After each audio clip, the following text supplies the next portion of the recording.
We think we know the story of Thanksgiving, that Pilgrims landed on Plymouth Rock, faced a harsh winter, famine, disease, and then only with the help of friendly natives learned how to survive.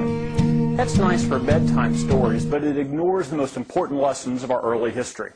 The Pilgrims weren't city slickers, ill-prepared for wilderness life, nor were they misguided about the challenges facing them in the New World. Sadly, the travails and trials of those Pilgrims weren't the result of recklessness, ignorance, or chance. No, the problems the Pilgrims faced and overcame were their very own making through a misguided sense of economic ideology. William Bradford, governor of the Plymouth Colony, explains clearly in his own hand what happened in the history of the Plymouth settlement. They imposed on themselves what he would call communal service, what we today would recognize as socialism.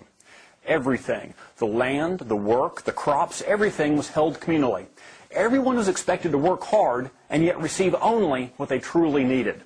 As a result, Bradford wrote, many would simply allege weakness and inability. Bradford reported that the young men who were most able and fit for service objected to being forced to spend their time and strength in working for other men's wives and children without any recompense. At the same time, the strong man or the resourceful man had no more share of food, clothes, etc. than the weak man who was not able to do a quarter the other could. Bradford then noted, community of property was found to breed much confusion and discontent. No one had an incentive to work, so no one produced, and everyone was miserable. Remember, this is a small group of people who shared common values, cared for each other, and had willingly joined philosophically to the colony's arrangements. It's just that socialism fails in practice whenever and wherever it's tried. Sometimes it limps along, but ultimately the results are always the same.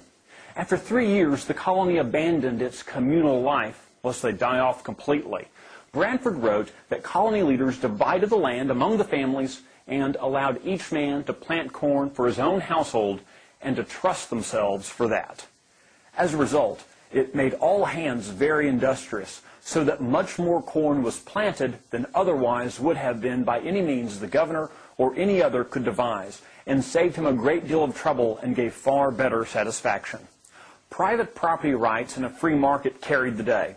Labor was naturally divided, not politically imposed, with everyone doing what they could do best with their own benefit, and thereby increasing the productivity and happiness of the colony as a whole.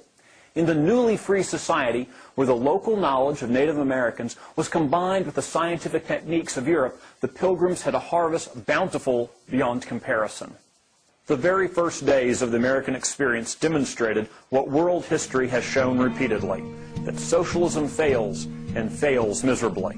It's liberty, not central planning, that produces bounty. Just as it was in the 17th century, let us not forget in the 21st century that individual liberty is a necessary and integral component for our general prosperity.